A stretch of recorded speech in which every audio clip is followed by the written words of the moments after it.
उसी से घिरे हुए हैं और उसी तनाव के कारण एक बहुत ही कठिन सी बीमारी डेवलप हो रही है जिसका नाम है एनीमिया। एनीमिया को हम क्या जानते हैं? खून की कमी। एनीमिया मतलब केवल खून की कमी नहीं है दोस्तों। जो डॉक्टर संजय जी बता रहे थे कि हमारा फेफड़ा, हमारा जो लंग्स है वो अरबों का है और एनीमिया हो जाने पे क्या होता है? हमारे शरीर के टिश्यू लेवल पे ऑक्सीजन नहीं पहुंचती है। तो ऑक्सीजन नहीं पहुंचेगी तो हमको क्या हो जाएगा? कमजोरी आ जाएगी। हमारे शरीर का ताकत क्या है? ऑक्सीजन। अभी आपने देखा कोविड में सब लोग ऑक्सीजन सिलेंडर लेकर के घूम रहे थे। ऑक्सीजन लगाना नहीं आता है, घर पे ऑक्सीजन सिलेंडर लेकर के आ गए। उनको ये भी नहीं मालूम कि ऑक्सीजन सिलेंडर से लेकर के नाक तक का कुछ अटैचमेंट भी होता होगा। ऑक्सीजन सिलेंडर वाली मरीज है, अब ऑक्सीजन कैसे लगाए यही नहीं पता है और ऑक्सीजन सिलेंडर लेकर के घूम रहे हैं। तो ऐसी भी हमने कहानियां किससे किताबों में पढ़ा और समाचार पत्रों में देखा, टीवी पे देखा। तो दोस्तों, ऑक्सीजन सिलेंडर आपको ऑक्सीजन नहीं देगा। जिस अटैचमेंट की बात कर रहे थे डॉक्टर संजय लोढ़े जी, वो आपको लगाना पड़ेगा। और वो अटैचमेंट क्या है? ब्रीदिंग एक्सरसाइजेस, जिस पे मैं अभी बात करूंगा। सबसे पहले मैं थोड़ा सा एनीमिया के टाइप पे अगर जाऊंगा तो ज्यादा बेहतर होगा, मुझे लगता है, इंट्रोडक्टरी लेक्चर के लिए। आप लोग एनीमिया का मतलब क्या समझते हैं? हीमोग्लोबिन की कमी। किसी को बता दिया कि एनीमिया हो गया तो उसको क्या समझते हैं? कि उसको खून की कमी हो गई, हीमोग्लोबिन की कमी हो गई। और क्या समझते हैं? एक दूसरा टाइप है सिकल सेल एनीमिया, बोले उसको सिकल सेल एनीमिया हो गया। और क्या समझते हैं? थैलासीमिया, थैलासीमिया हो गया। ये शब्द कहने के लिए कितने आसान है दोस्तों, लेकिन जिसको हो जाता है उसकी परेशानी बड़ी गंभीर हो जाती है। अगर किसी के रिश्तेदार या किसी के परिचय में होगा तो वो उसको समझ सकता है। मैं थोड़ा सा उस पर बोलने की कोशिश करूंगा, टाइम लिमिट है। और मैं जिस बीमारी पे बात करूंगा विशेष रूप से, दैट इज अप्लास्टिक एनीमिया।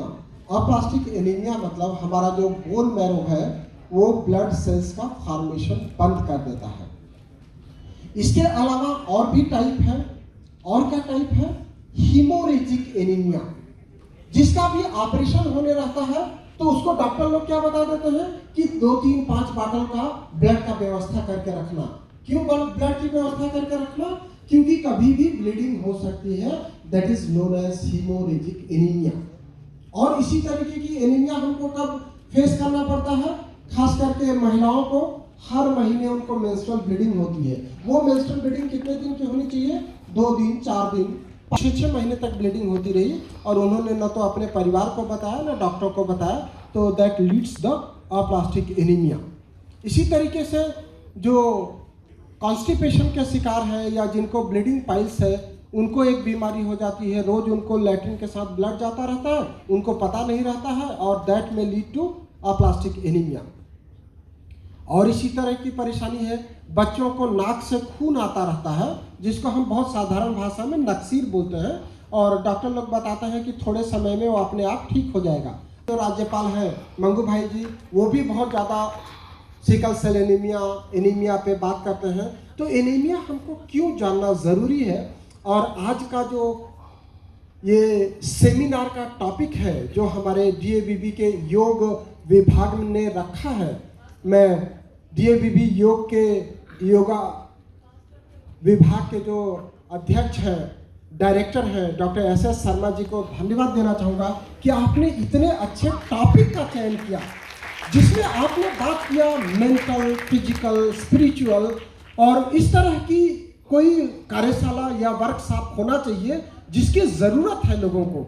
लोग क्या समझते हैं कि हेल्थ का मतलब फिजिकल हेल्थ। लोग क्या समझते हैं कि ब्यूटी पार्लर में जाएंगे, सुंदर हो जाएंगे तो हम स्वस्थ हो जाएंगे, या प्रोग्राम में सुंदर दिखेंगे या ऐसी कोट पहन लेंगे तो स्वस्थ हो जाएंगे। सुंदरता का मतलब शारीरिक या बाह्य स्वास्थ्य नहीं है।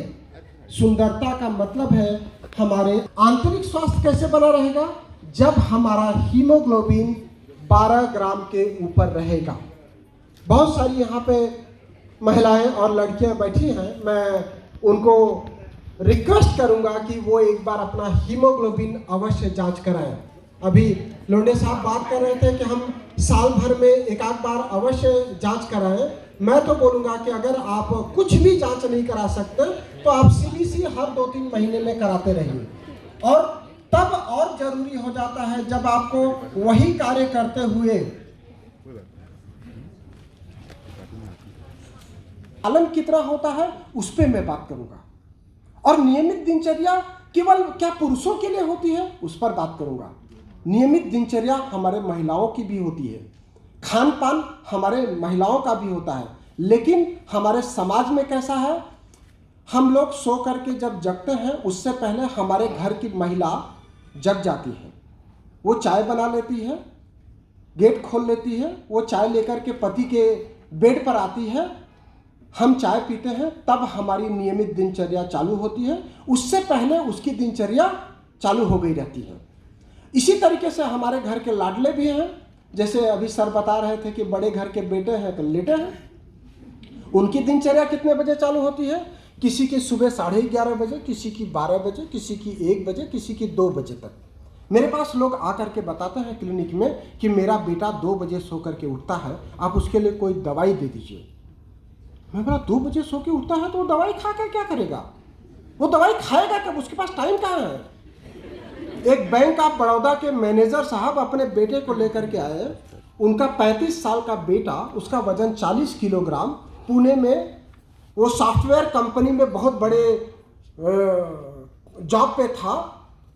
मैंने पूछा कि तुम्हारा वजन कैसे कम हो गया? तो बोले सर वो कंपनी का टारगेट इतना रहता है कि हमको 22 घंटे काम करना पड़ता है। मैं बोला 22 घंटे कैसे काम कर सकते हो?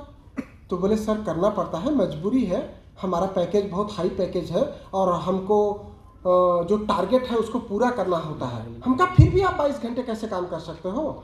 तो बोले सर हम बेड पर लैपटॉप लेकर के सोते हैं, जितनी देर केवल झपकी आ जाती है उतनी देर ही सो पाते हैं, अदरवाइज हम लैपटॉप पे काम करते रहते हैं। तो मैंने उनके पिताजी को समझाया कि इसको मैं दवाई दे के क्या करूँगा? इसके लिए सबसे बड़ा टारगेट है कि कंपनी का टारगेट अचीव करना है, लेकिन हमारा सबसे बड़ा टारगेट क्या है? हमारा खुद का स्वास्थ्य, जिसको कोरोना ने बखूबी सबको समझाया। मुझे लगता है कि कोरोना की अगर बहुत सारी परेशानियां रही, बहुत सारी कमियां रही, बहुत सारी बुराई रही, तो उसमें बहुत सारी अच्छाई भी रही। और अच्छाई क्या रही? सबसे बड़ी अच्छाई ये रही कि कोरोना ने हमको स्वस्थ रहने की जानकारी दी कि हमारा सबसे ज़्यादा ज़रूरी क्या है? स्वस्थ रहना। अगर हमको टारगेट पूरा करना है, अगर हमको एग्ज़ाम पास करना है, अगर हमको पढ़ाई करना है, अगर हमको परीक्षा में टॉप करना है, तो सबसे ज़्यादा ज़रूरी क्या है? हमारा स्वस्थ रहना। और हमारे स्वस्थ रहने के लिए सबसे ज़्यादा ज़रूरी क्या है? हमारे शरीर में हीमोग्लोबिन बराबर बने रहना। लोग हमारे पास कब आते हैं? जब उनका हीमोग्लोबिन 4 ग्राम, 6 ग्राम, 5 ग्राम, 2 ग्राम हो जाता है। 12 ग्राम से 4 ग्राम हो गया, 2 ग्राम हो गया, आपको पता नहीं चला? ऐसा कैसे हो सकता है? मेरे पास लोग लेकर के आते हैं कि ये मेरी श्रीमती जी हैं, ये रोज काम करती हैं, काम करते करते इनको पिछले 6 महीने से अब सीढ़ी चढ़ने में हाथ दम भरने लगता है। सीढ़ी चढ़ने में दम भरने लगता है 6 महीने से, और अब आप डॉक्टर के पास आ रहे हो। आपका नियमित कार्य करते हुए यदि आपको दम भरने लगा तो आप कोशिश करिए ना जानने की कि ऐसा क्या हो गया कि हमको दम भरने लगा। जब जांच कराया तो पता चला उनका हीमोग्लोबिन 6 ग्राम है। 6 ग्राम हीमोग्लोबिन में जब कोई आदमी, कोई व्यक्ति, कोई महिला काम करने की कोशिश करेगी तो वो दम भरेगा उसका। मैं बात कर रहा था नियमित दिनचर्या का। हमारी महिलाएं घर की जग जाती हैं सबसे सुबह 6 बजे, 7 बजे, 5 बजे, 5:30 बजे, 6:30 बजे, क्योंकि उनको बच्चों के टिफिन बनाने रहता है। और वो सोती कब है? जब बच्चे सो जाते हैं, जब पति सो जाते हैं, रात को 12:30 बजे।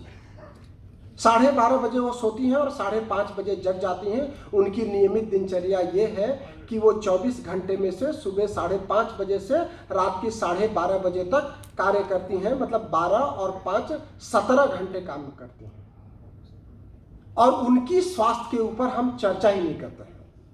वो बोलती हैं कि हम सलाद खा के क्या करेंगे, वो बोलती हैं हम दूध पी करके काम